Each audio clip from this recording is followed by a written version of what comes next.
I'm Geraldo Rivera, and you're about to witness a live television event. A massive concrete vault has been discovered. Some think it belonged to none other than the notorious Al Capone. Well, tonight, for the first time, that vault is going to be open live.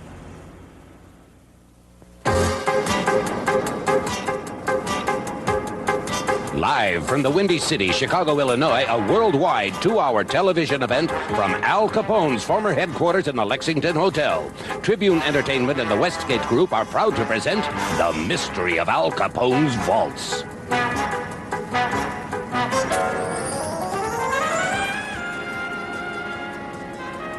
Brought to you by Stroh's and Stroh Light. Now you're talking good times, and Stroh's is spoken here. And by the Hyatt Regency of Chicago. The Mystery of Al Capone's Vaults is hosted by Geraldo Rivera. Hello again, everyone, and welcome to the old Lexington Hotel, where 60 years ago, during the height of the Roaring '20s and Prohibition, this once lavish building belonged or was the headquarters for the notorious gangster Al Capone. Directly beneath me, in this hotel's rubble-strewn basement, a massive concrete chamber has been discovered, and there is evidence to suggest that that vault once belonged to Al Capone, the richest and most powerful gangster of his time. Now, what, if anything, that vault contains, we don't know. This is an adventure you and I are going to be taking together, because one way or the other, the mystery is going to be solved tonight. We're going to break open that vault, and we're going to step inside. We're also going to step back into history. Gangland history of Chicago in the Roaring '20s. It's a history written with the rapid fire of Tommy guns, held by gangsters like Dion O'Banya, Jaime Weiss, Frank Nitti, and of course the ruthless and cunning Scarface Al Capone.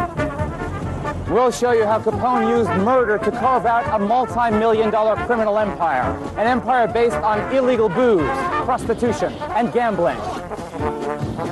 We'll explore the private rooms, the secret passages, the hidden stairways of his once luxurious hotel headquarters. We'll descend 40 feet beneath the streets of Chicago into a vast and little-known tunnel system, one that may have been used by Scarface Al Capone and his men.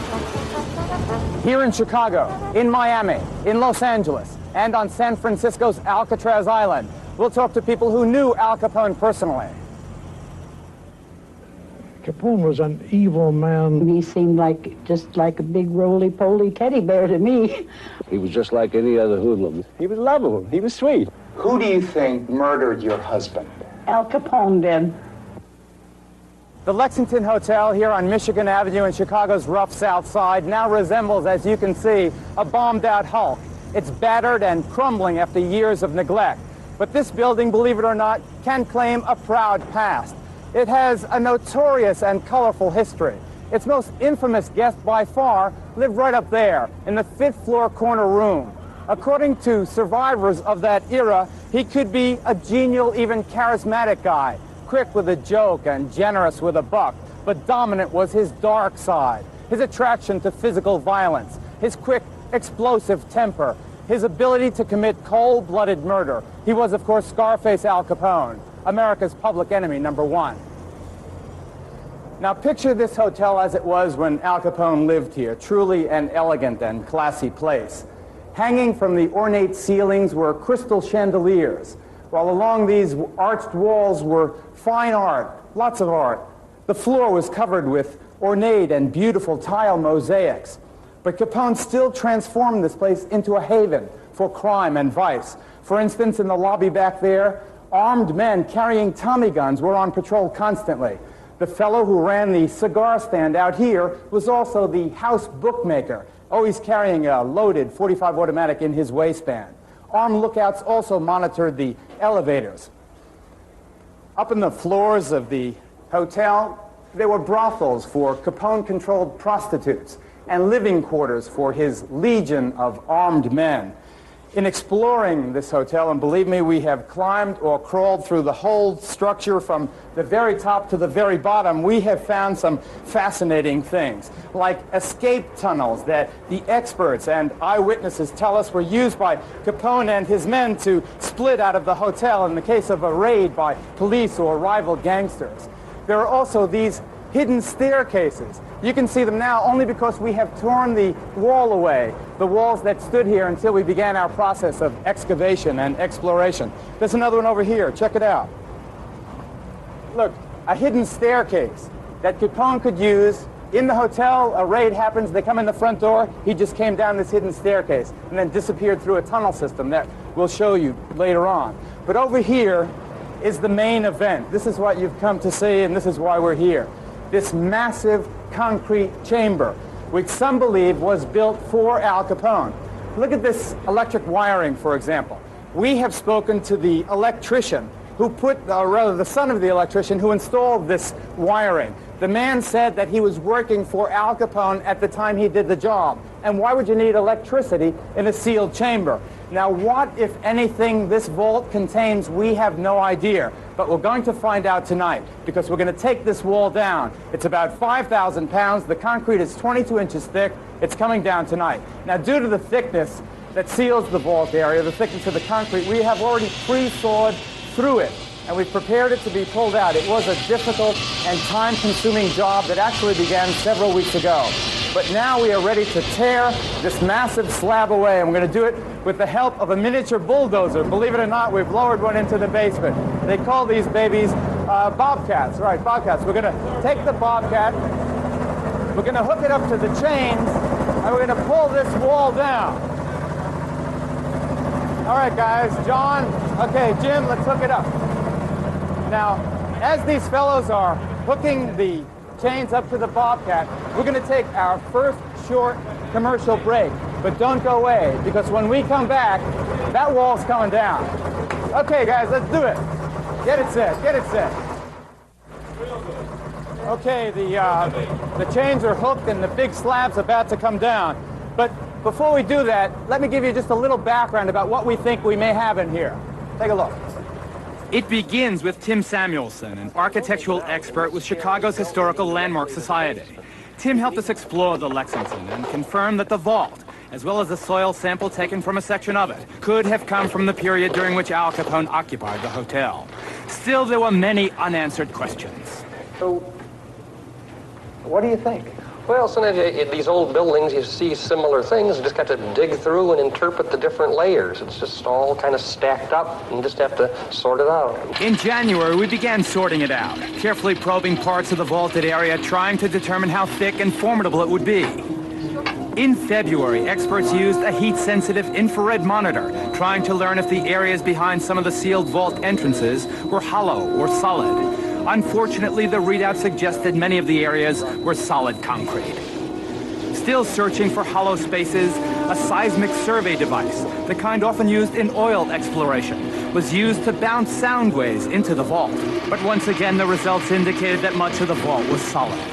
This disappointing evidence forced us to launch an exploration of selected parts of the vault. We had to know what we were up against. We encountered tons of dirt, and then occasionally an artifact dating from the time of Capone. The task of removing the dirt and backfill proved to be an enormous job, so a miniature bulldozer was partially dismantled and lowered into the basement.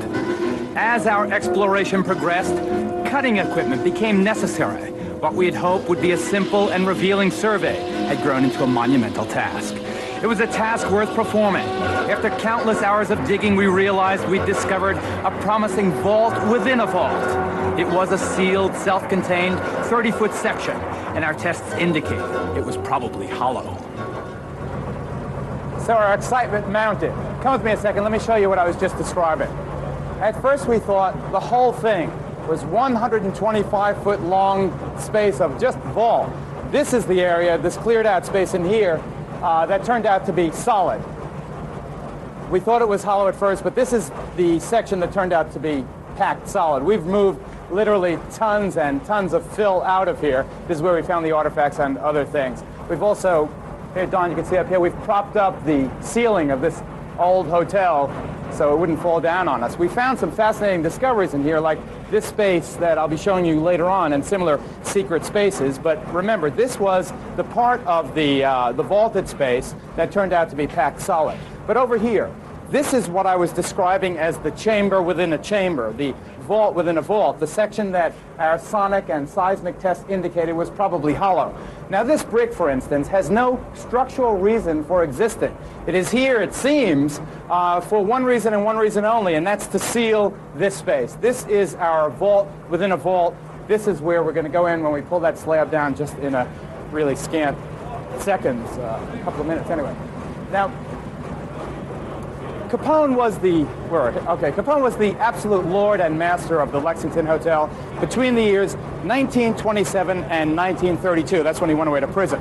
When we dug out this solidly packed area of the vault, we found artifacts like this one that date back to that Capone era that may be significant. We don't know.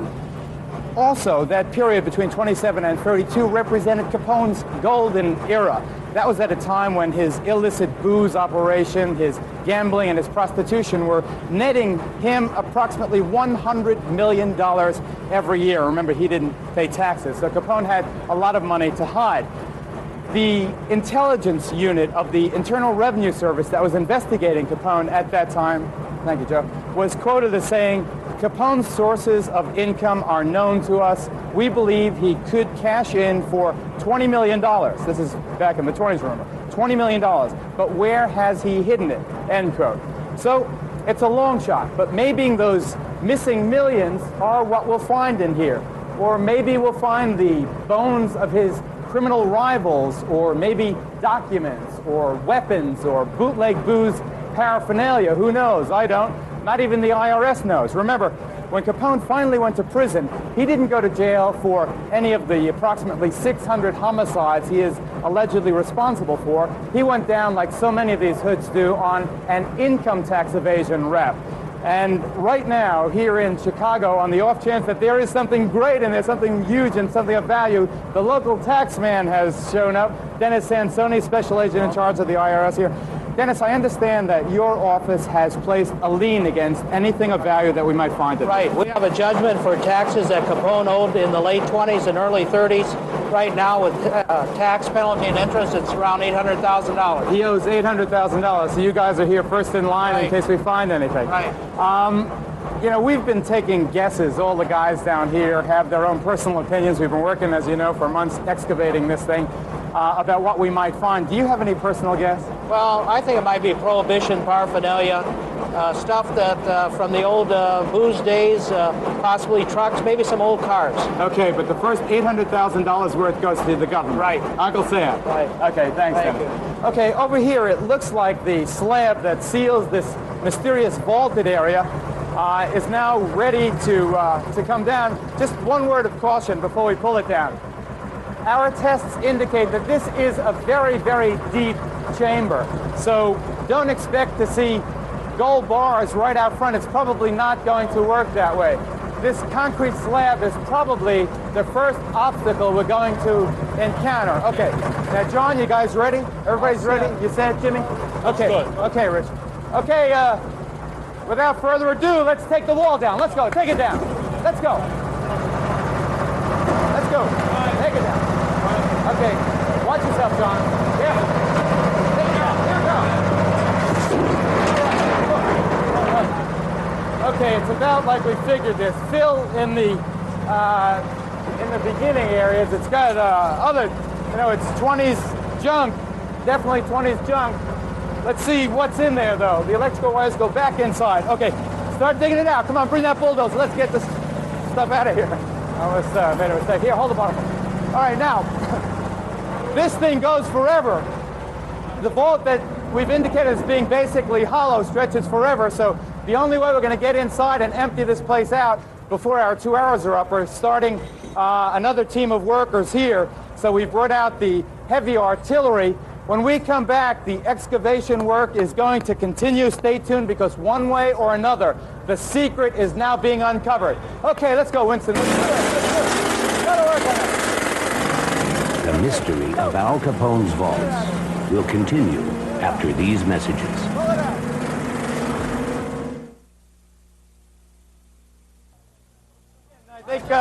It's a Prohibition gin. It's a Capone's bathtub gin.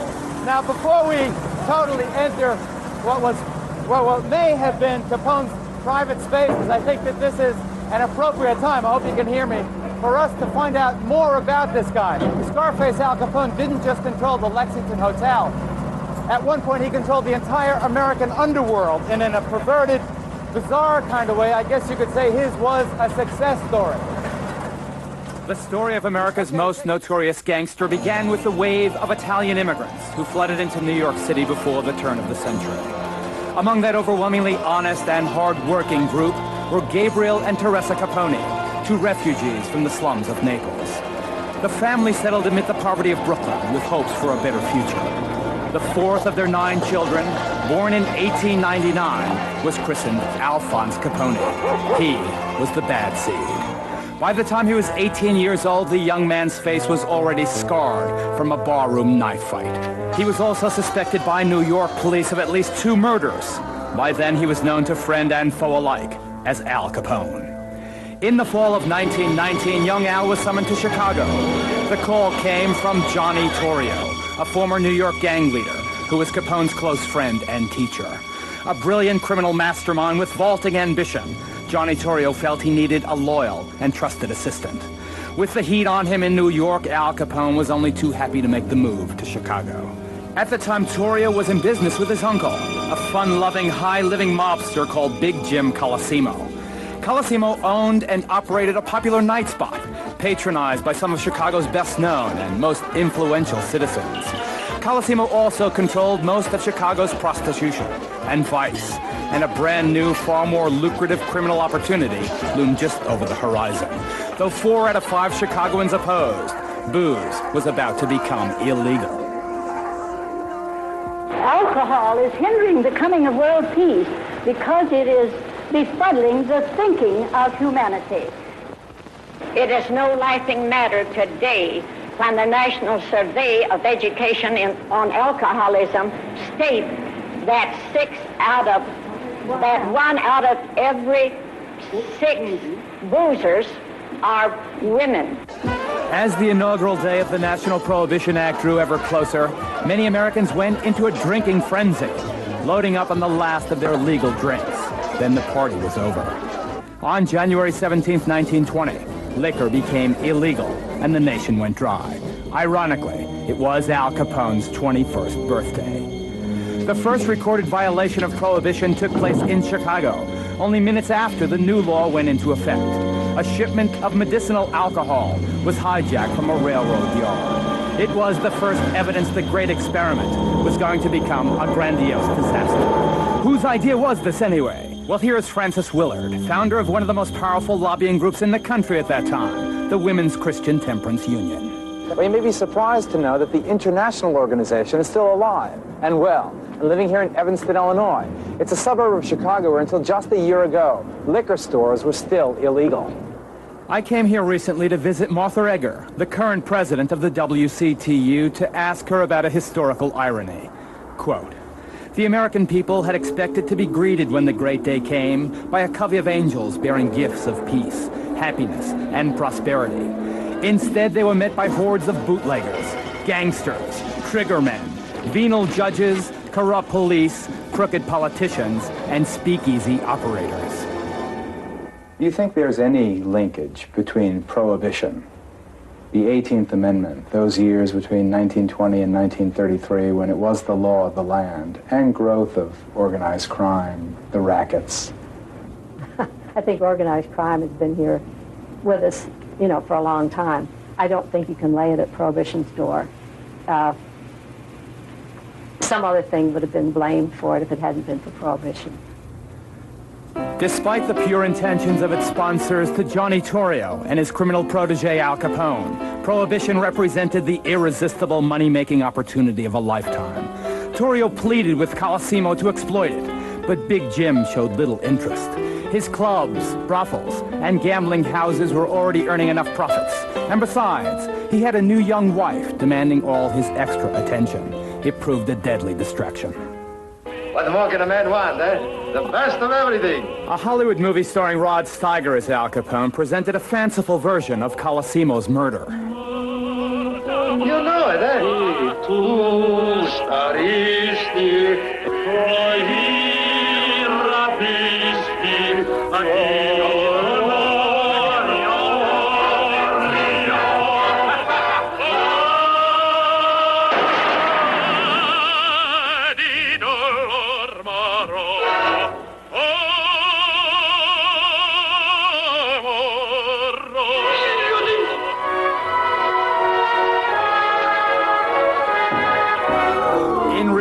Colosimo was killed by an anonymous bullet fired through the window of his club. The king of Chicago's vice would be buried in grand style.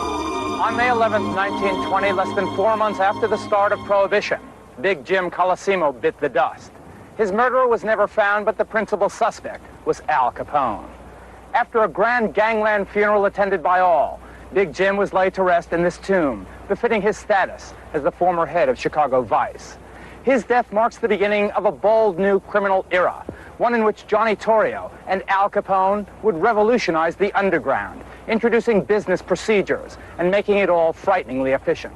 In many ways, the death of Big Jim Colosimo marked the birth of modern organized crime. We are now on the second floor of what once was the elegant ballroom of the Lexington Hotel. The guys are still digging furiously down below in the basement, but we thought that you would like to hear how this long-dead gangster, Al Capone, is still affecting our nation's life in a very, very negative way. With me now is Patrick Healy. Patrick is the Executive Director of the Chicago Crime Commission, and welcome. Thank you for joining us tonight. Have you ever seen a bottle of bathtub gin before? No, that's before my time. A little before mine, too. I'm going to keep these as souvenirs. Hope we find a lot more down there. I said that in the video piece we just saw that Capone was the real godfather of organized crime. Can that be said with accuracy in your experience? I think so. I think he saw the potential of a unified organization, and therefore he made those come under his control, and those who did not, he killed or ran out of town. So he made a monopoly, in essence? Absolutely. He was what we would call modern business techniques to organized crime activities. Tell me about that. Tell me how he organized crime. Well, it's one of those things that you either do it my way or else, and that's why you had so much violence and street battles in Chicago at the time. And at one time before he came here, or slightly after he came here, we had pockets of gangs, and they each had sections of town. Well, they were working at odds with each other. And if you're really going to take over a town, you must control the town. He saw that and did it to a high degree of proficiency.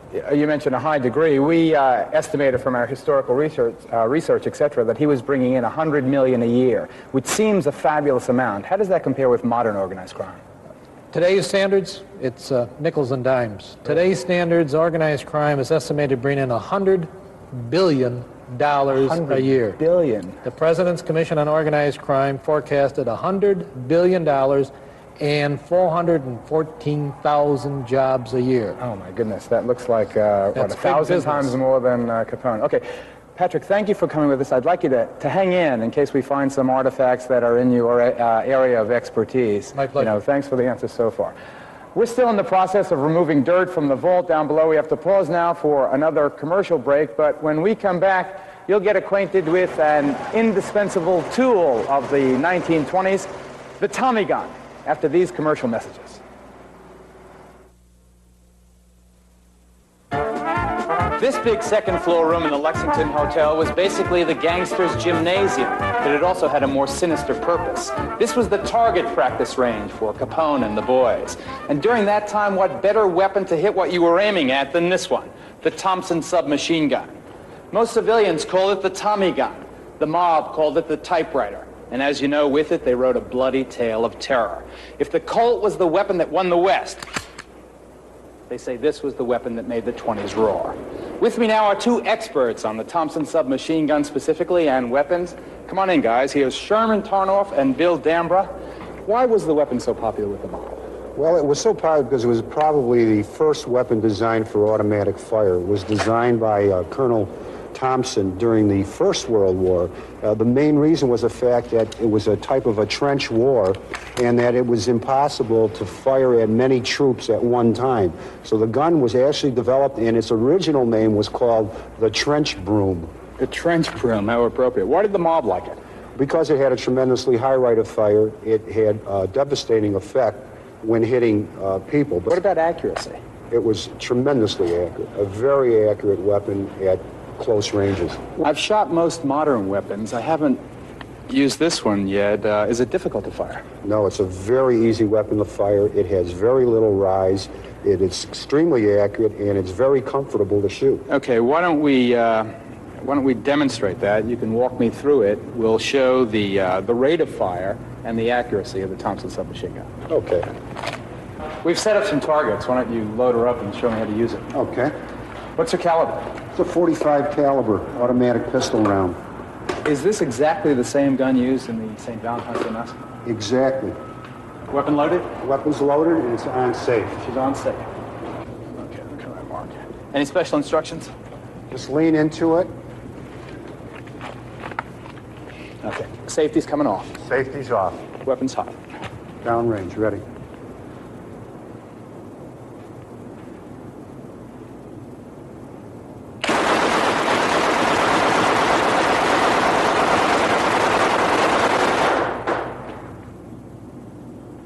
They also use this thing with the stock off, didn't they? Yes, they did. It comes off real simply, just like Why? that. What's the reason for that? The reason they took the stock off was so that they could go out the window of a car, and it would be convenient. That way it wouldn't get in their way. I see. Now, one point I want to make very clearly right now, this is live ammunition. It's not like the cop shows you see on TV, not like the police dramas where they use squibs or blanks.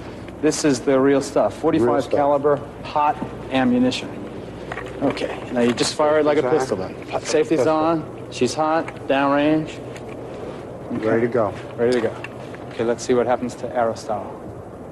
So I just watch my burst and aim by the burst. Watch your burst where it's going.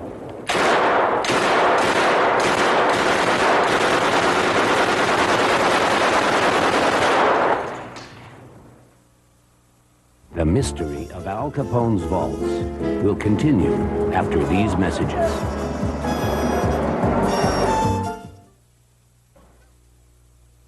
Just a few miles west of downtown Chicago and the Lexington Hotel lies Cicero. In 1923, the year the Chicago Crime Commission named Al Capone public enemy number 1, Cicero was a quiet middle-class suburb, but that didn't last for long.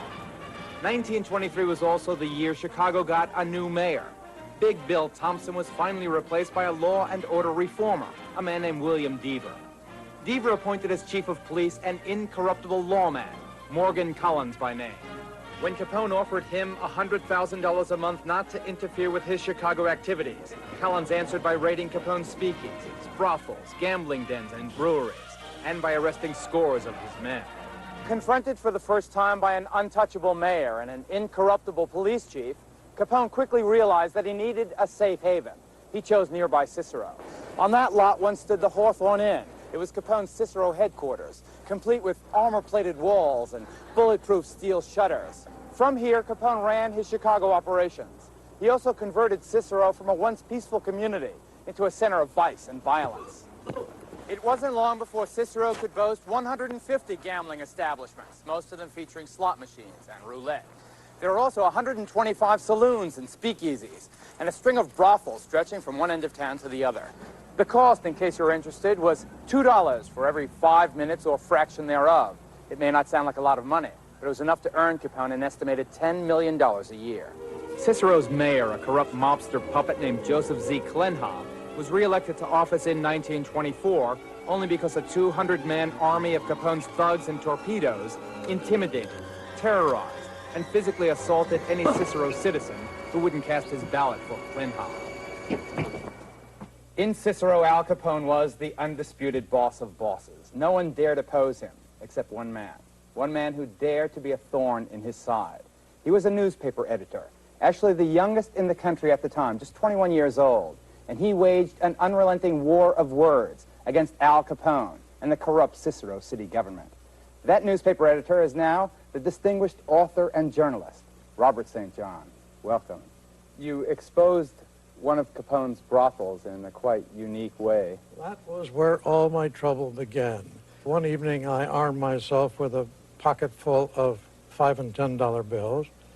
I knew the fee was $5, but I was going to use the $10 for a different purpose. When I got upstairs, I gave the girl the $5 bill, which was always paid in advance.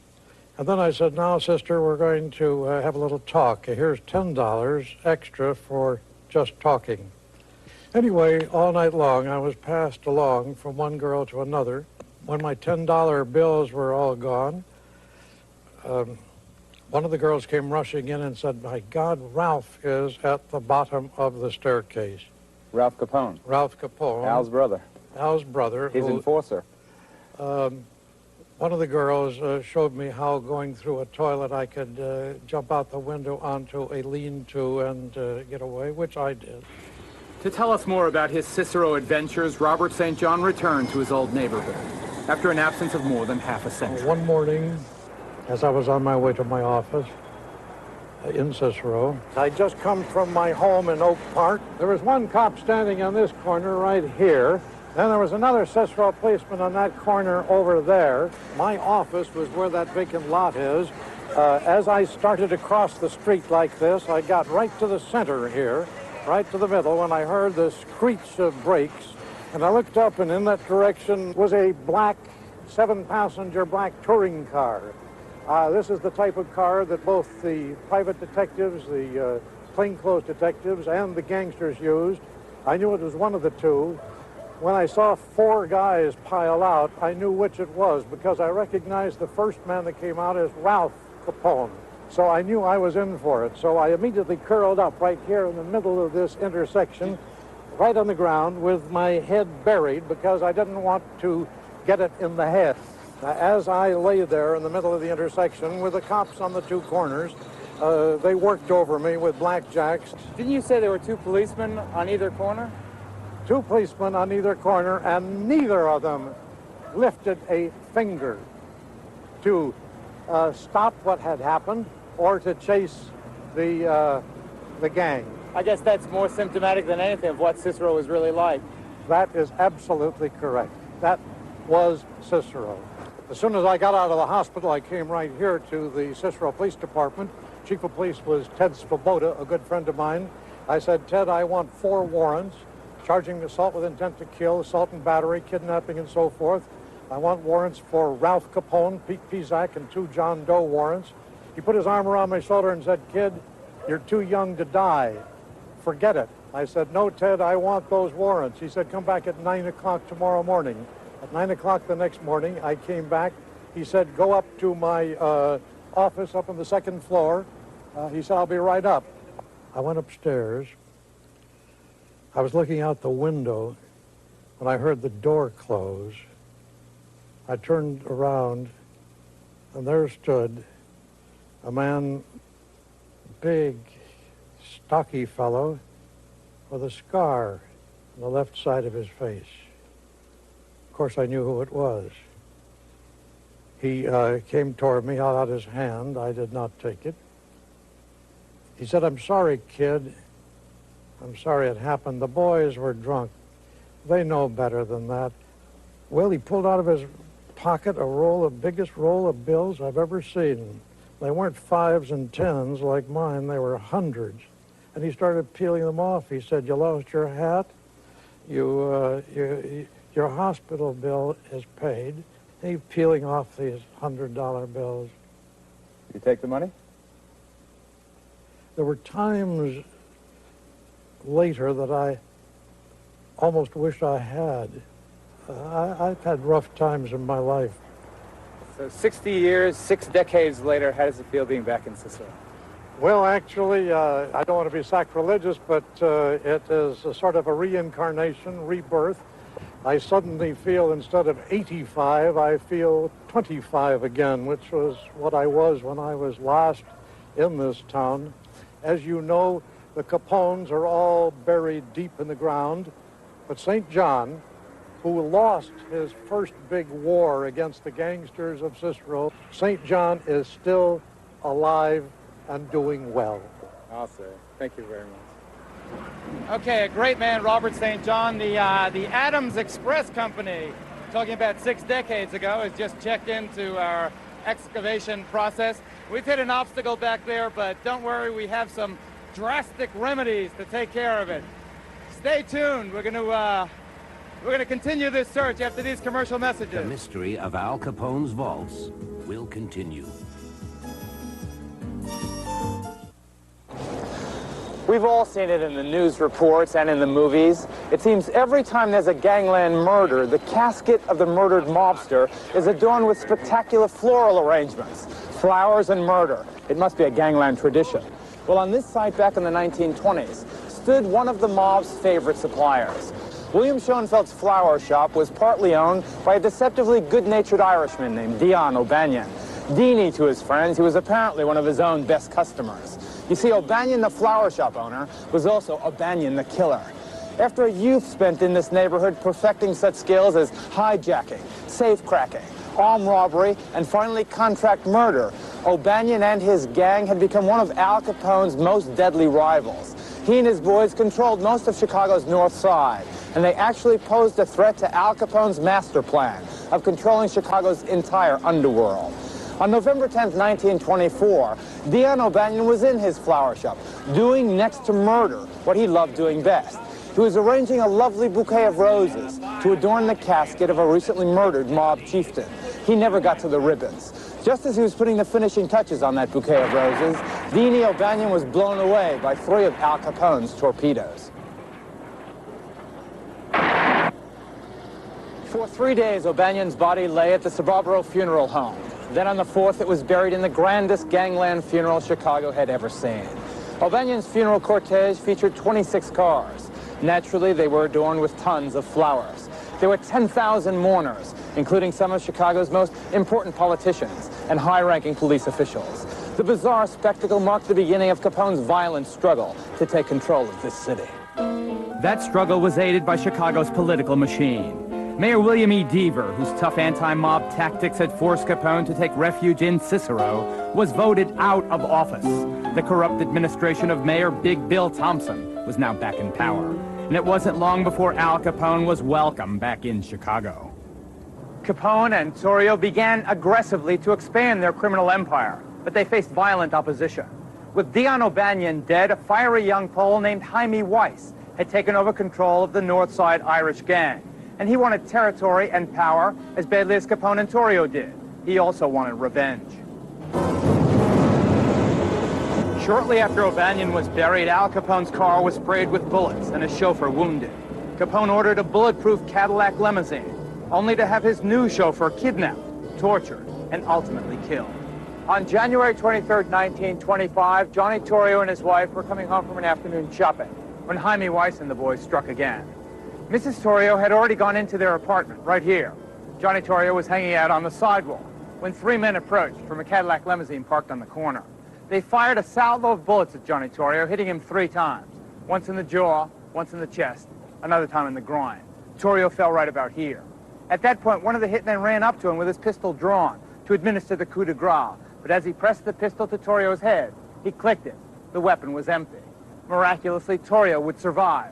But he found it prudent at that point to retire. But before he left, he signed over his share of the brothels, the gambling establishments, and the speakeasies to Al Capone. Scarface now controlled a criminal empire worth tens of millions of dollars. He was just 26 years old. Cicero had become a rich prophet.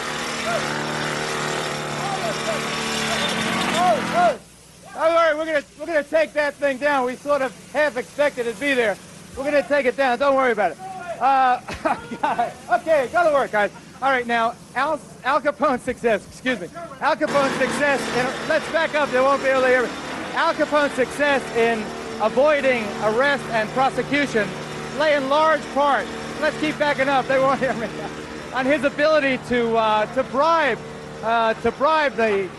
the cops. But finally, in 1928, the U.S. Treasury Department assigned a 26-year-old incorruptible special agent one task and one task alone, and that was getting Capone. I'm sure you'll remember this, but actor Robert Stack brought him into all of our living rooms. The agent's name was Elliot Ness, a man whose bold exploits were made famous by the popular television series The Untouchables.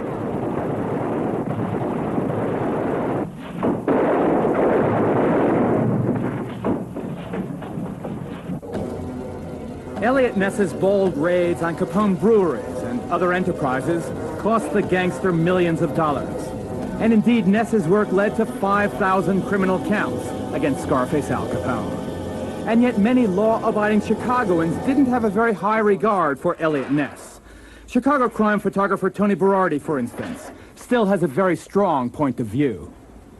Elliot Ness, you know, would call us up and say, we'll meet you at a certain place at a certain time, and we'd be there.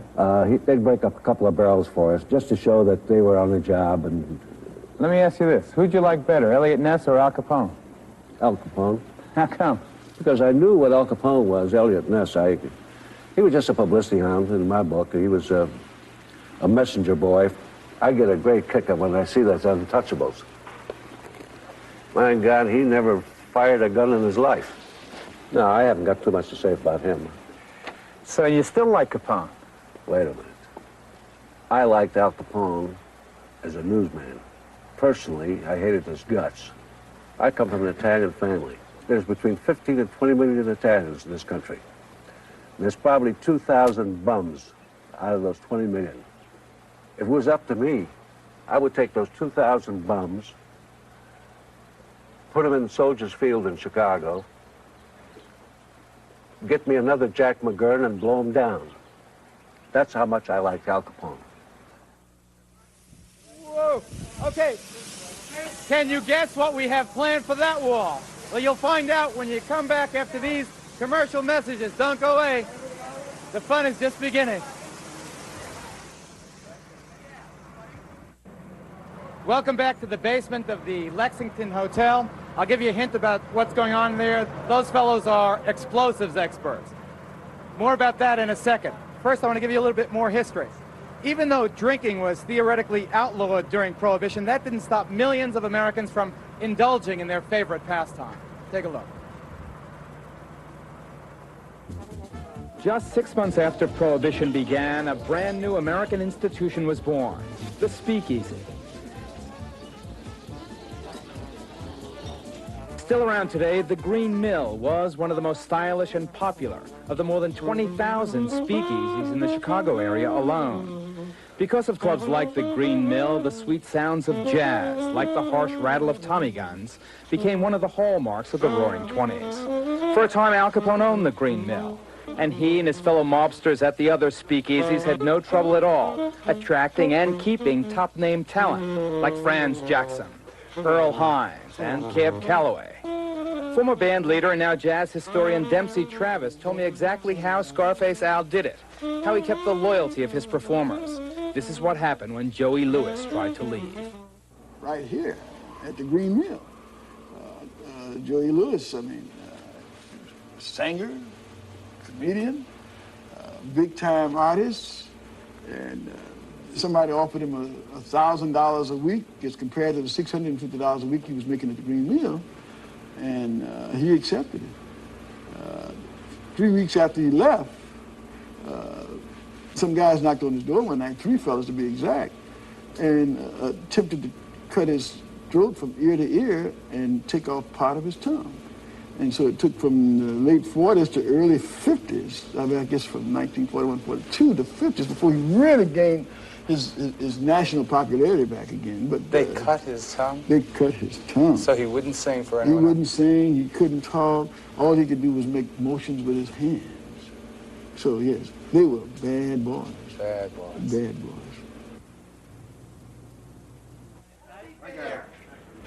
Okay, guys, as you can see, we have encountered a very substantial obstacle. It's a limestone wall. We semi-suspected it because there are limestone walls on both sides. Now, what we're going to do is something fairly radical. Come on, Don, let's get out of here. Here's Sherwin Tarnoff, the man who taught me how to use the Tommy gun. He's also an explosives expert. He's working with Dennis, which is Dennis. Okay, take it easy. And what was it again? I'm sorry, Jerry, right, sorry. Okay, they're both explosives experts, and that's what we're going to do. We're going to take that wall down with a carefully controlled, prepared explosive. Tell me about it, Sean. We're going to use 60% dynamite sticks. We're going to use 2 sticks located at the bottom of the wall.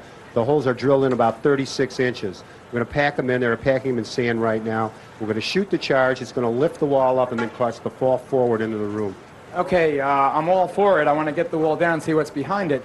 But I'm curious about one slight detail. This is a 90-year-old building. It's older than 90 years, 95 almost.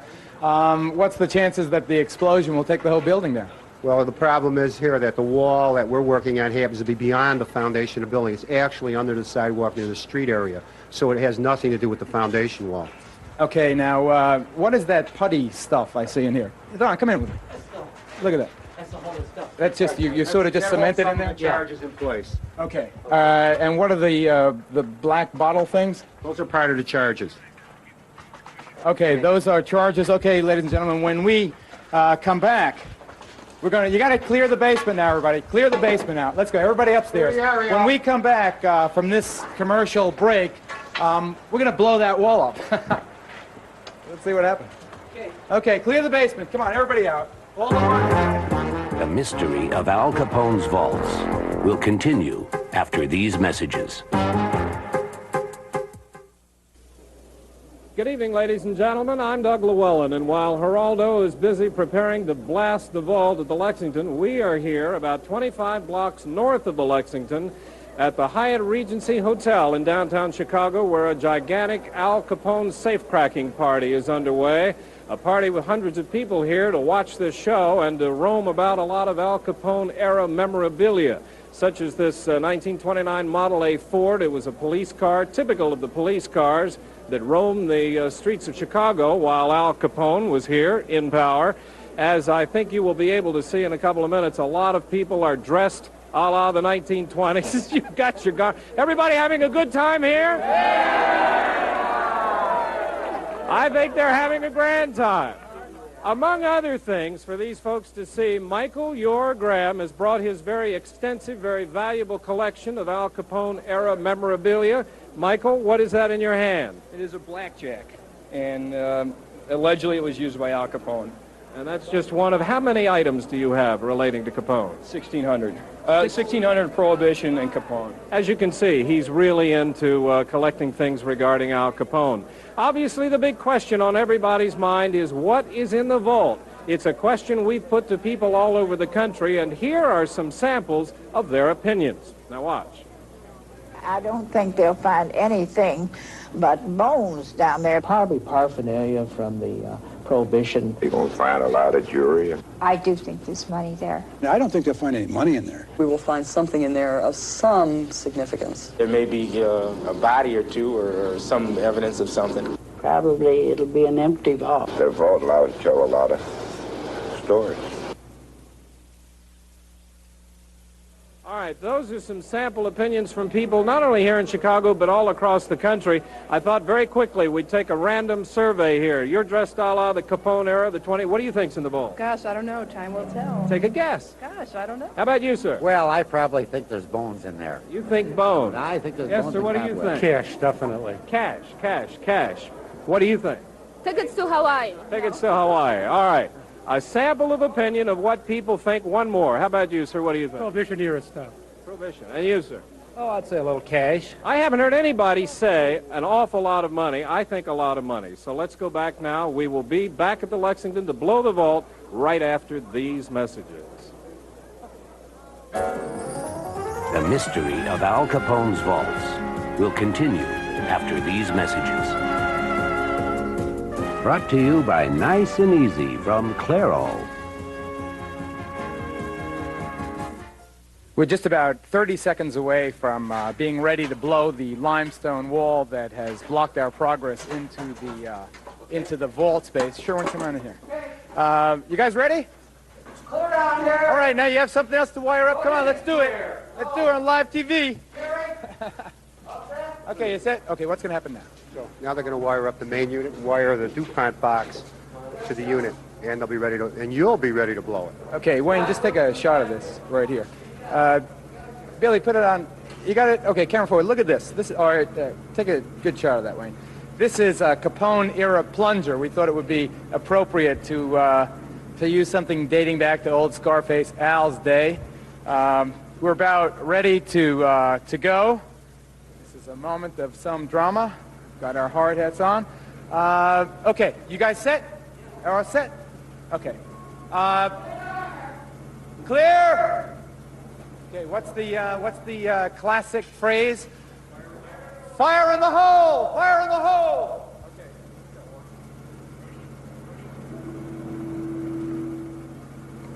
Okay, 5, 4, 3, 2, 1.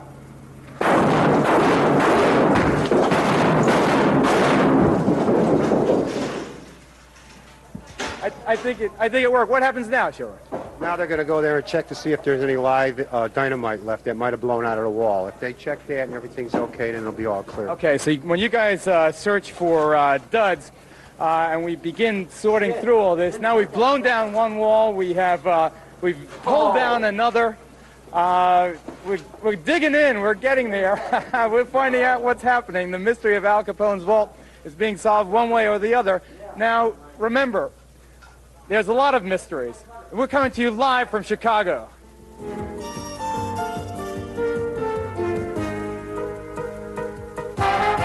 Chicago is a city rich in familiar landmarks. The Water Tower, Wrigley Field, the Loop.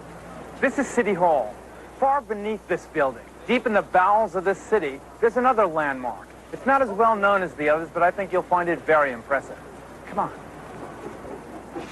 We're now in the sub-basement of City Hall. We're 3 stories underground, but we're not there yet. We still have further to go.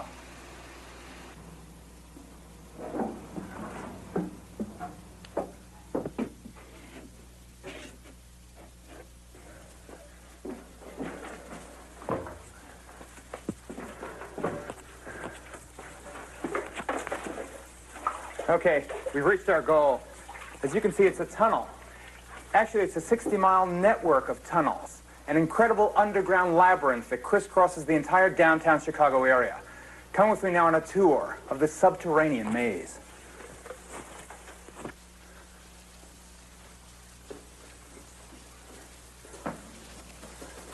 Look at this place. It took 11 years to build it back at the turn of the century. Its original purpose was part of an underground telephone system, but over the years it found other uses, some legitimate. Apparently some not. The first change was the installation of railroad-type tracks. Here, maybe you can see them down here. Now, these were put in for an electric train system. The electric trains were used to deliver freight and coal to buildings throughout the Loop section of downtown Chicago. The temperature down in these tunnels is a constant 50 degrees, which made this system of delivery a great way to beat the tough Chicago winter. But check it out. This system goes forever. So what do these tunnels have to do with Al Capone? Well, these are just theories, but think about them. I think they hold water. Back during Prohibition, wouldn't this tunnel system have been an ideal place to store huge quantities of bootleg booze? And what better way to deliver it throughout the city? And there's more. The official surveys show that this system of tunnels extended to within 5 blocks of Al Capone's headquarters in the Lexington Hotel. The rumors around Chicago for half a century are that this system of tunnels was in some way connected to a secret Capone-built tunnel or other underground passageway. No wonder poor Elliot Ness could never catch Scarface Al at home.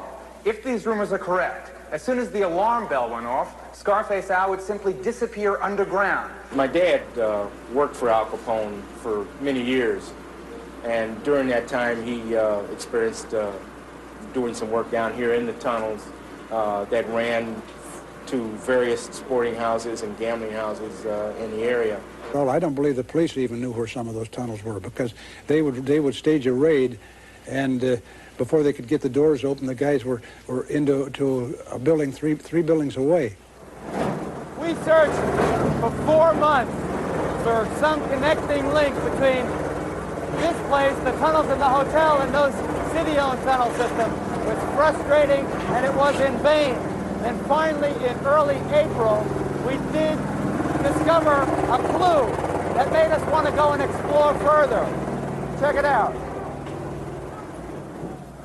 It wasn't a simple job, but in light of the urban archaeology we'd already performed at the hotel and around the neighborhood, we weren't surprised. We'd become accustomed to the time-consuming process of breaking up tons of old brick and concrete. of gradually peeling back layers of history. Well, after hours of digging, we began to get a sense of being on the verge of a discovery. The bricks, for instance, were giving way more easily, and they seemed to be sealing up what was once a secret tunnel entrance.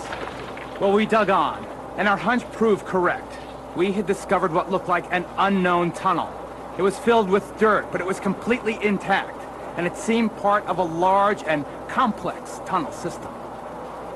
Okay, I'm going to show you the secret tunnel, a legitimate find that we found after these commercial messages. We'll be right back. Stay there.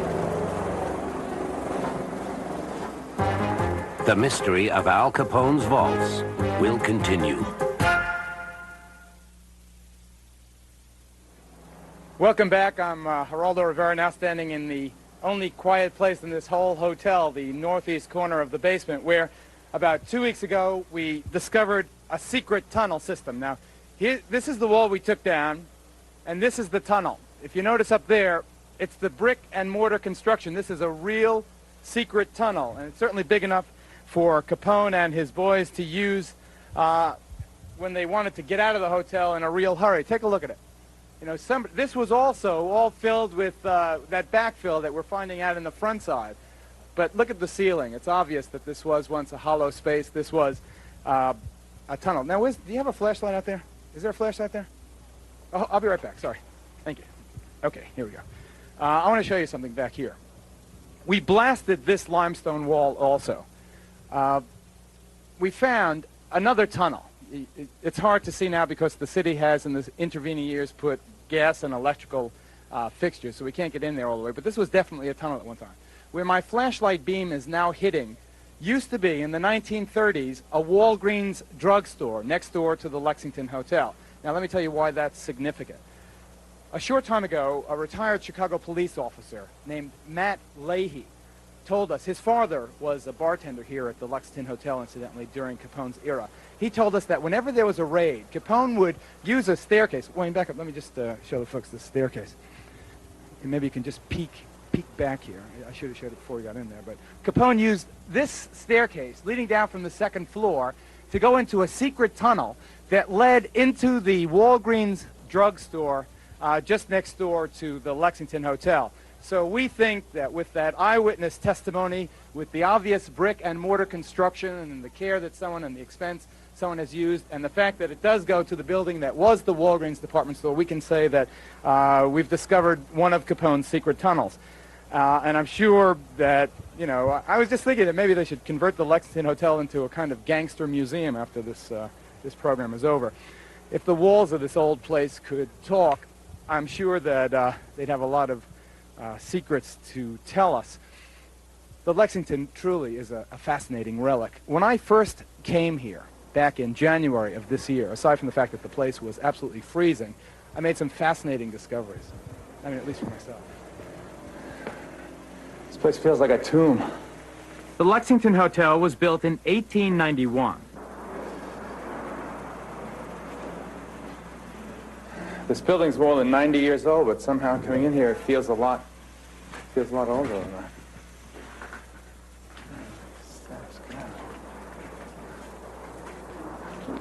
Coming in here, you feel like an archaeologist. I learned later the hotel had been slated for demolition.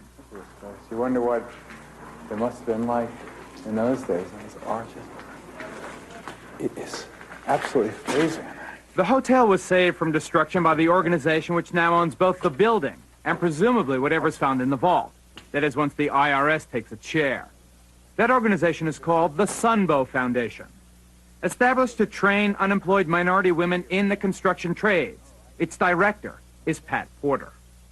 We're the largest in the nation, and I pulled this together because of the high level of poverty for women and children in the nation, and especially here in Chicago, being 90% of the welfare population.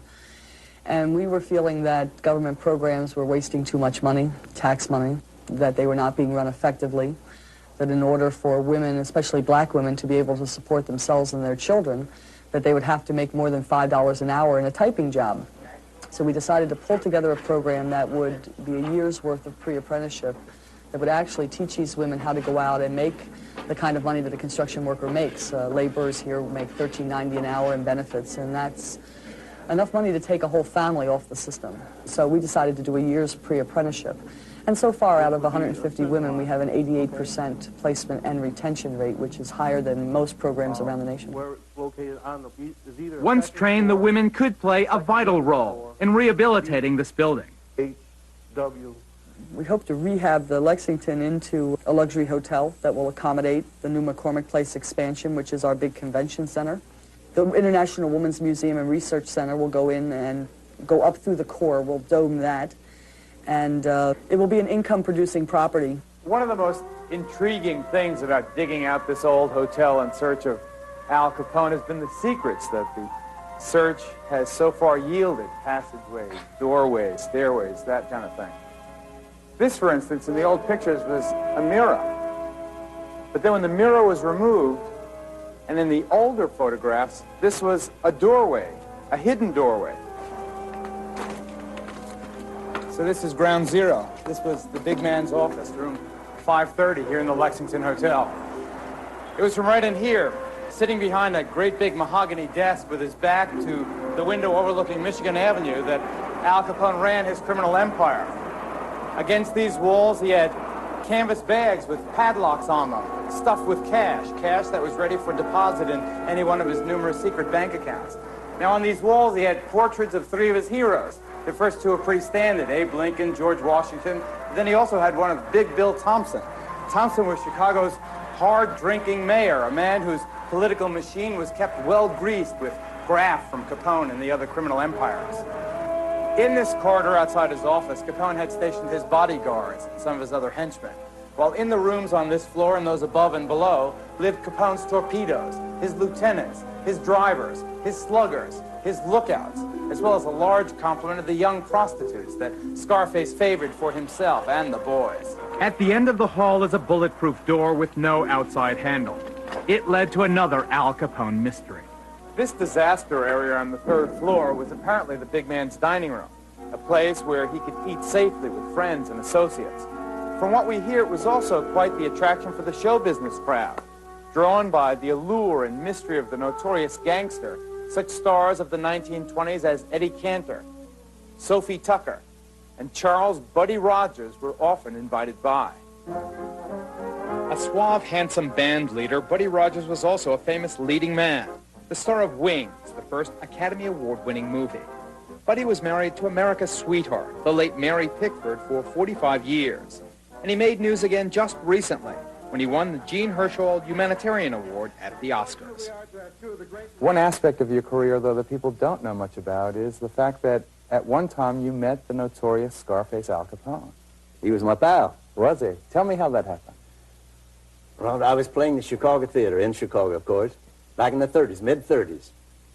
And our manager was named Leo, motion picture Leo, of the theater. And he was in my dressing room, and I said, "Why do they call you motion picture Leo?" He says, "Because, buddy, I furnished motion pictures to the great Al Capone." I said, "What?"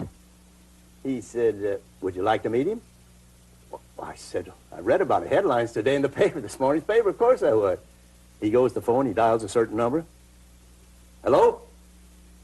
Big Chief? This is motion picture Leo. Got Buddy Rogers with me this week. He and his mother are here, appearing 5 times a day. Tomorrow night, dinner for them? I'll have them there." Here I'm invited to, mother and I are invited to dinner with Al Capone, over the phone like that. Is that right? He sent 2 or 3 Cadillac 16s in the alley, in the stage door of the Chicago Theater. And mother and I, motion picture Leo, came out, got in these cars, and we drove 15 or 20 blocks, or maybe a 22nd block, maybe. Big hotel, west to south side of the town. And we got out, we went in the lobby, and I saw it was filled with men. The entire lobby, they were all reading newspapers. They'd drop and look, then they'd go back. They were henchmen, I didn't know it. We went to the elevator, we went to the 3rd or 4th floor. Motion picture Leo gets out and walks over to a door and presses a button. "Motion picture Leo, I've got Mrs. Rogers and Buddy." The door opened, and I walked in, and I looked over there, and there was Al Capone. I noticed the room, there were a couple of men sitting there, and he said, "Oh, Mrs. Rogers and Buddy, I want you to meet Congressman so-and-so and Senator so-and-so. And he was also in politics, it looked like to me. He certainly was. He was charming with Mother. Couldn't have been nicer. Not at all frightening to you? Not at all. He says, Mother Rogers, don't believe all these newspaper articles. I'm not a killer. I don't want to hurt anyone, he said. And no fear or intimidation? No fear. He loved the movies. He says, hey, do you know Gary Cooper? I said, sure, we just made a film.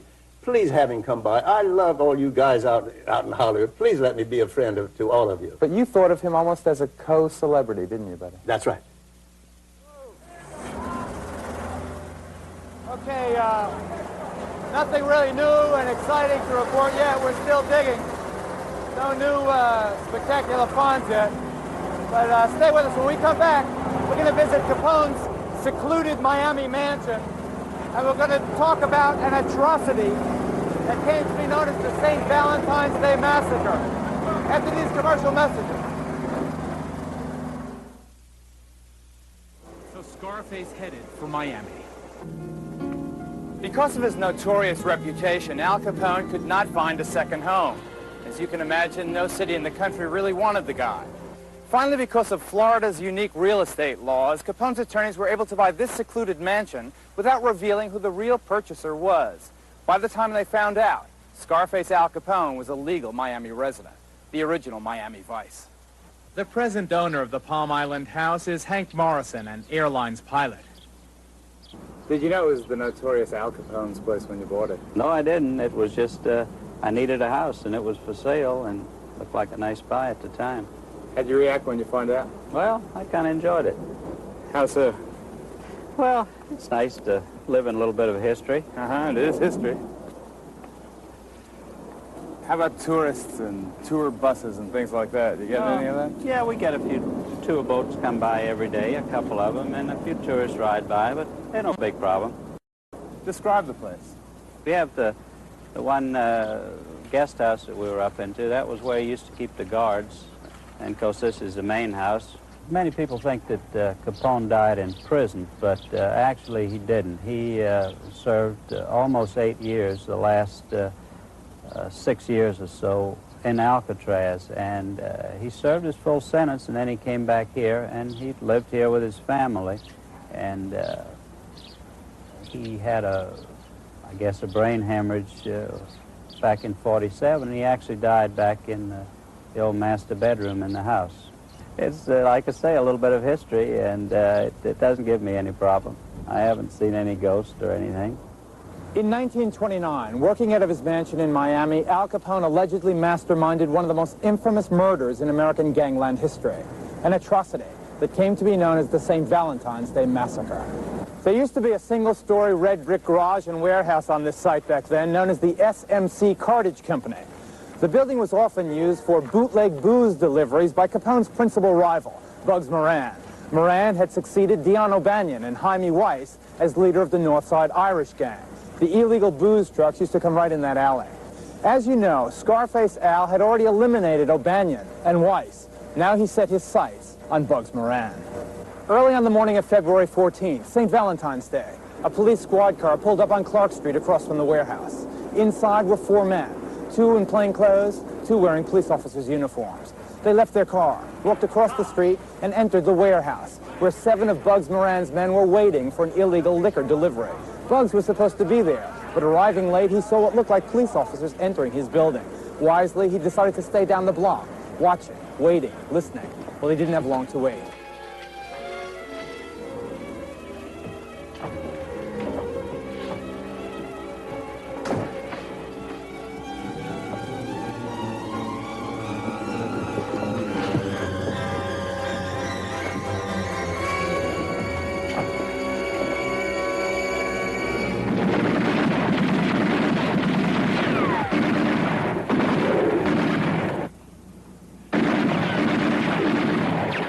When the extent of the bloody massacre became known, Bugs Moran was even motivated to break the underworld's rigid code of silence. He said, quote, "Only Al Capone kills like that."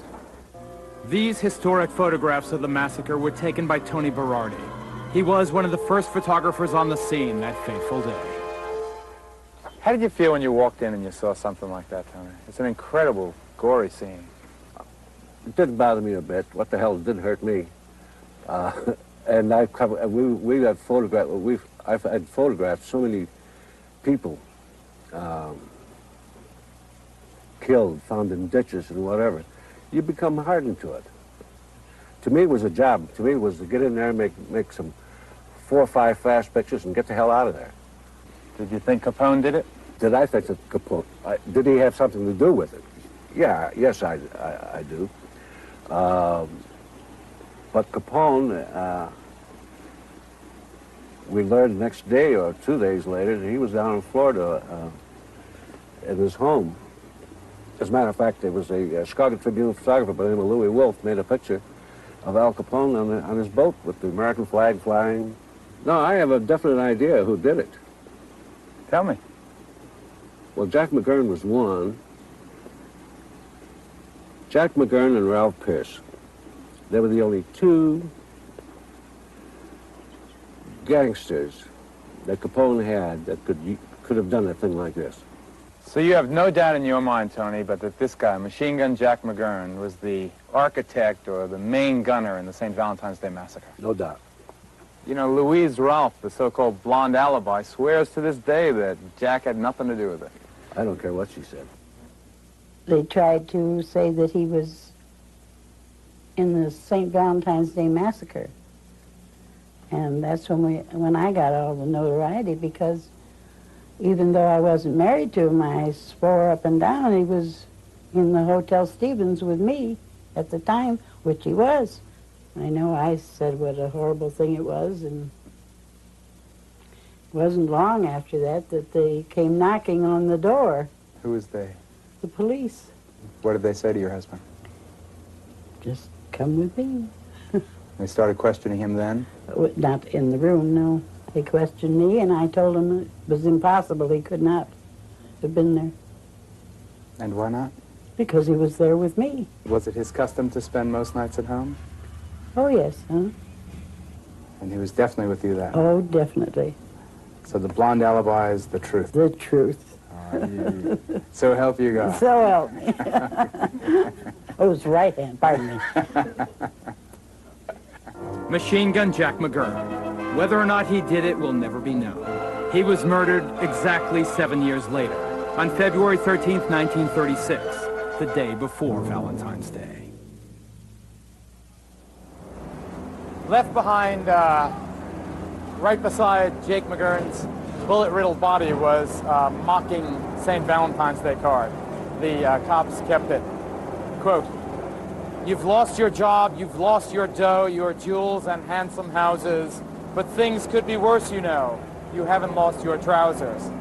So nobody could accuse these racket guys of not having a macabre sense of humor. Now, when we come back, aside from updating you on the digging that continues even as I speak, we're going to show you a little reported side of Scarface Al. It's Al Capone, the humanitarian. I know it doesn't sound right, but that's after these commercial messages, so stay with us. We'll be right back. The mystery of Al Capone's vaults will continue after these messages.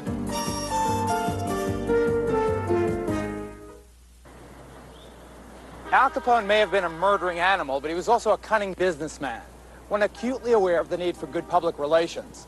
So despite his millions, for years he lived in this relatively modest home on the south side of town. Here, it said, he was sincerely interested in the health and well-being of his sickly young son. He was also involved in the welfare of this community.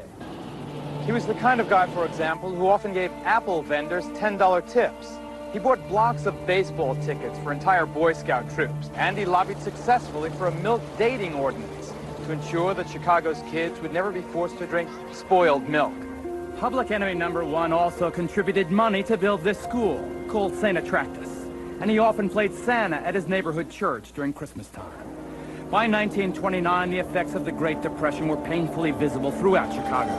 Tens of thousands were unemployed and many were going hungry. Al Capone had problems of his own. The Depression cut deeply into his income. Elliot Ness had stepped up his devastating brewery raids, and Frank Wilson's tax fraud team was becoming an annoying threat. Eager to improve his public image, Capone proclaimed to the press that he wasn't a criminal, just a humble supplier of the booze everybody wanted. He also set up soup kitchens to feed Chicago's poor and hungry. it wasn't for our friend Al Capone who opened up this here White House on 935 South State Street, we wouldn't eat. Did he have an almost Robin Hood image? I believe it was a public relations gimmick, but he would go through the poor areas and pat little Italian kids on the head and pass out money, and he just, I think he consciously cultivated that particular thing. But image aside, Scarface Al was a brutal man. Who are these two characters?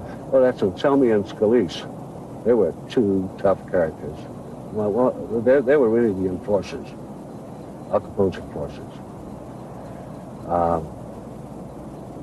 Of course, I have two pictures here. This is the before, and here's the after. Oh, here they are. There was a rumor going around that they were going to get rid of Al Capone and they were going to take over. Maybe that's why they ended up on the slab here. And now oh, yeah, that's right. These are the guys Al Capone beat to death. With a baseball bat. All things considered, Scarface Al Capone was probably one of the most charming and generous mass murderers of his time. Okay, we're still digging. Nothing to write home about yet. But we've still got 23 minutes. Who knows?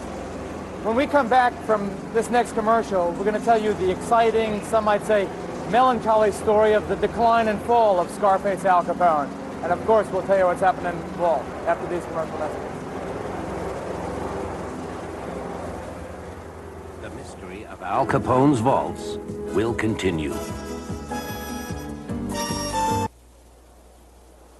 By 1930, violent death had become almost a way of life here in Chicago. There had been so many mob murders, they no longer attracted much attention from either the public or the press. But on June 9th of that year, 1930, a murder committed right here near the public library infuriated the city and recaptured page one. At the time it happened, it was the 11th murder in 10 days in Chicago. But this one was different. This time the victim was not just another mobster. In fact, it was Jake Lingle, ace crime reporter for the Chicago Tribune. Early that fatal afternoon, Lingle took some time off to go to the racetrack. He left his offices in the Tribune 2 blocks away and walked to this very newsstand, where he bought a copy of the daily racing form. Scanning the paper and lighting up a cigar, he walked into this pedestrian tunnel. It's right under Michigan Avenue. The steps were crowded then as they are today, so Jake Lingle apparently didn't see or sense the approach of a tall blonde guy, shoving people aside as he came up fast from behind. As the reporter walked down this ramp on his way to the subway, the tall blonde guy caught up, took a pistol from his pocket, and put a single bullet through Jake Lingle's brain. The daily racing form didn't give him any luck that day. Still clutching the paper in his hand, the smoking cigar still clenched in his teeth, Jake Lingle fell dead right here. The reaction to the crime was immediate. The public was outraged and the press declared war on the mob. Instead of killing one of their own, they had murdered an innocent civilian. Now, as things turned out, the reporter wasn't all that innocent. In fact, he was a corrupt, highly paid liaison between Capone and the cops. But that fact came out later, when it did nothing to diminish Chicago's newfound determination to put an end to mobster violence. Like Jake Lingle, Al Capone was reaching the end of the line. For the first time in his career, the long arm of the law was making Al Capone nervous. The heat was on. In the summer of 1930, his brother Ralph was sentenced to 3 years in prison. The crime, income tax evasion. In a phony dentist office on the second floor of this building across the street from the Lexington, Capone's trusted accountant kept his secret books. His name was Jake Greasy Thumb Guzik, and he was the next gang member to be indicted for income tax evasion. Frank Nitti, Capone's brutal enforcer, was also indicted on that same charge. And in the summer of 1931, Al Capone himself was charged with more than 20 counts of income tax evasion. In October of that year, he arrived at the Chicago Federal Court building to stand trial, brought there not by Elliot Ness, but by Frank Wilson. After years of careful examination of nearly 2 million documents, the work of Frank Wilson and his U.S. Treasury Department tax team was about to pay off. On October 24th, 1931, Al Capone was found guilty of deliberately evading the payment of federal income tax. Now, ain't that a laugh? A man gets a drop on Capone, and Capone doesn't even know what he looks like. Hey, this is the bull that finally brought me in on the income tax rat. On a chilly night in May of 1932, Al Capone boarded the train that would take him to the Atlanta Penitentiary in Georgia. His violent career as the ruler of Chicago's underworld had finally and unceremoniously ended. For nearly 2 years, though, in Atlanta's federal penitentiary, Capone lived in relative comfort. As a famous gangland potentate, he commanded a certain respect. With his ample supplies of cash, he also bought privileges and favors. In the summer of 1934, though, that all came to an end, when Capone joined 52 of Atlanta's most dangerous and hardened prisoners on a special, heavily guarded prison train. Its destination, Alcatraz. Authorities were so worried about an attempt to spring Capone that the prisoners never left the closely guarded cars. They were rolled onto a barge and towed to Alcatraz Island. When Al Capone first set foot on this 12-acre rock right in the middle of San Francisco Bay, he must have felt a sense of foreboding. He was, of course, no stranger to prison walls, but this place, Alcatraz, was frighteningly different. It was converted from an aging military jail into a medieval maximum security prison. Harsh, disciplined, escape-proof. And the notorious Scarface Al Capone would be one of its first official residents. The principle of rehabilitation did not apply in Alcatraz. The rock was designed for punishment and for total isolation from the mainland, just a mile and a half away. And the rock's boast that it was escape-proof was well-founded. The island is surrounded by barbed wire, sewer outlets, and utility tunnels which open to the water were blocked. And then there's the swift, cold currents of San Francisco Bay, a formidable natural barrier that did as much as the walls to keep people in. From 6 towers, every square foot of the island could be watched, and each tower was equipped with high-powered rifles. No one would get off the rock. When Warden James A. Johnson called, his infamous name, Capone, was led through the 3 steel doors that secured the cell house reception area. Name? You. What's your name? You know my name. Everybody knows my name. Well, then you ought to know it, too. Capone. First name? Health funds. Number 85. Next. Capone was then led to the bathhouse, where he was strip-searched and medically examined. There, he traded in his trademark hat and overcoat for his gray denim prison uniform. Suddenly, he was no longer Lord of Chicago. He was simply prisoner number 85. Al Capone was led to his second-story cell. A space 9 by 5 by 7. It was probably smaller than his closet in the Lexington Hotel. It would be Al Capone's home for almost the next 5 years. At 6:30 every morning, a bell would signal the beginning of Al Capone's day. Then, like every other con in this place, he had approximately 20 minutes to dress and shave. If he wanted to shave, the procedure was approximately this. He would put an empty matchbox right here. A guard coming by would put a razor blade inside. Capone and the other prisoners would then have 3 minutes to complete their shave, at which time the guard would pick up the razor blade. A second bell would then signal the beginning of the daily prisoner count, followed closely by a third bell, calling the men to breakfast. One February morning in 1938, Capone walked out of his cell seemingly in a daze. He walked aimlessly and mechanically down this corridor. He was wearing his Sunday uniform instead of his appropriate workday clothes, and he even failed to fall into line when ordered. The man was completely confused. Here in the medical ward, the prison doctor noted that Capone's speech was thick and slurred. That, along with his other symptoms, suggested central nervous system damage, characteristic of an advanced case of syphilis. And indeed, that was the case. You see, 10 years earlier, in the Lexington Hotel, Capone's 18-year-old mistress was diagnosed as having the disease. At that time, Scarface was urged to be tested, but because of his pathological fear of needles, he refused. Well, a decade later, that refusal had come back to haunt him. What I know about Capone, he didn't have to show it much. How many years did you work here? To be exact, 29. I was here right after they opened it, in October the 27th, 1934. So you were here when Al Capone got here? I was here when he got here. Describe Capone's arrival here at Alcatraz. Say he came over on the barge with several other inmates, marched up the hill here, went into the clothing room, was given a change of clothes, given a bath, given a cell. That's all there was to it. His irons were removed. That was it. So they were marched up here in irons? In irons, oh, absolutely. Leg irons and cuffs. Was he a big talker? No, I don't think so. He was kind of quiet. So the king of the Chicago underworld came to Alcatraz, just became another number. That's right.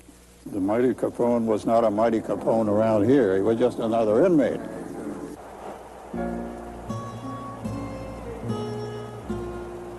He would spend the rest of his sentence in the prison's hospital, gradually deteriorating until he had become a pathetic shell of his former self. Finally, on January 6, 1939, not quite 5 years after arriving here, Capone walked down this dock to the boat that would take him off the island. What was left of Scarface Al Capone was going home. In 1940, Al Capone returned to his home on Palm Island after serving his prison sentence. The progressive effects of neurosyphilis now ravaged his body. And one of his oldest and most loyal associates described Capone to the press as being nutty as a fruitcake. During much of that period, Emery Zurich worked here as a security guard. What was your basic job? Mostly to keep away and the reporters. There used to be hundreds of reporters here at one time. And keep riders and anybody wanted the sightseers, keep them moving. Did you have a lot of people trying to get in? Oh, always, always. That was the biggest headache with the job. What kind of shape was Al in? Very bad. He was practically bedridden. Every once in a while, they'd take him out to the dock over here, and he'd do some fishing. The male nurse would push him out there in a wheelchair. He'd always have a bathrobe on. Right. Stay out there, depending on the weather. It was brisk, they'd move him in. If not, he'd just stay out there. Any of the racket guys come by to visit him? Oh, loads and loads and loads of them. Like who? It's Tony Accardo and Charlie Frichetti's. Got quite a few that I don't remember offhand right now. How about his brother Ralph? Ralph was here all the time. Ralph was the supervisor. Why'd you take the job with such a notorious guy? Well, at that time, the police department used to just operate mainly in the winter at full strength. In the summer, they'd lay off everybody. You got to remember, this was just a little town in those days. So chief of police asked me if I wanted an extra job. So I volunteered. He said, get a uniform and see Ralph Capone. So I got that, and that was the assignment. Was Capone treated with respect? Yeah. Everybody treated him with respect in the household staff here. The nurses and everybody else. But he was a very sick man. Very thin and very sick. Died quietly? Yeah, it was one evening he just died. They just got the word downstairs that he had passed away. So that was it. On the evening of January 25th, 1947, his body and brain destroyed by syphilis, the man who would be king of the Chicago underworld passed away at his mansion in Miami. Al Capone was just 48 years old. His body is buried here at the Mount Carmel Cemetery just outside Chicago, where it rejoins what's left of Dion O'Banion, Jaime Weiss, Diamond Joe Esposito, and many, many others Scarface Al sent here before him. Unlike the other gang leaders, Capone was buried without fanfare. His wife May and a few friends were the only mourners present. He had no official pallbearers. His casket was carried to the gravesite by the same men who dug his grave.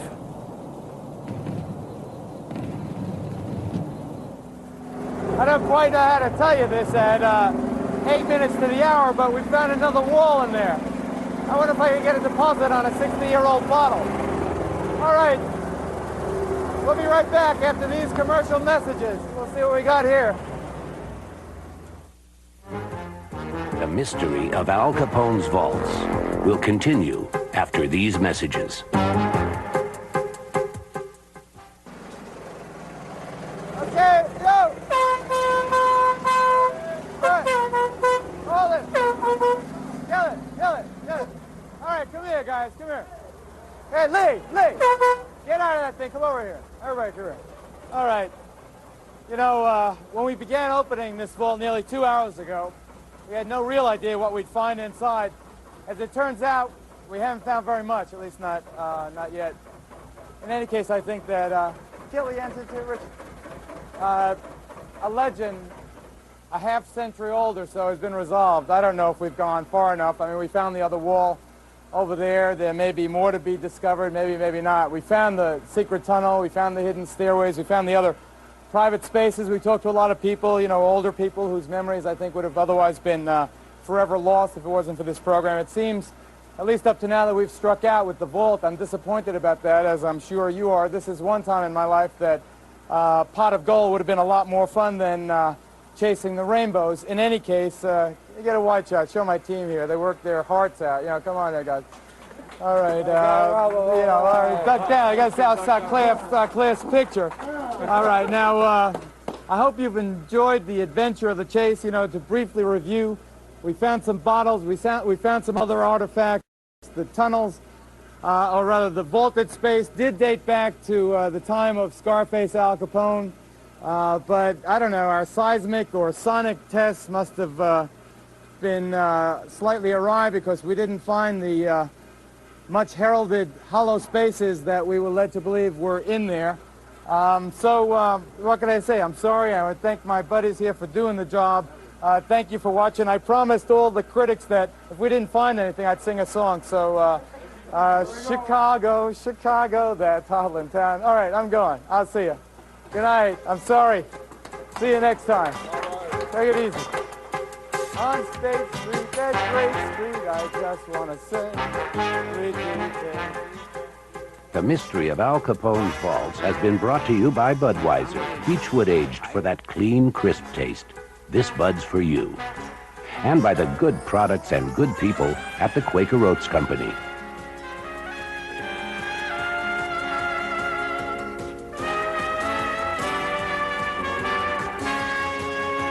Accommodations by Hyatt Regency, Chicago, overlooking the beautiful lakefront on the Magnificent Mile, near convenient shopping and sightseeing. Air transportation by Jet America, the airline that gives you that personal touch. Rental cars by Dollar Rent-A-Car, Chicago O'Hare.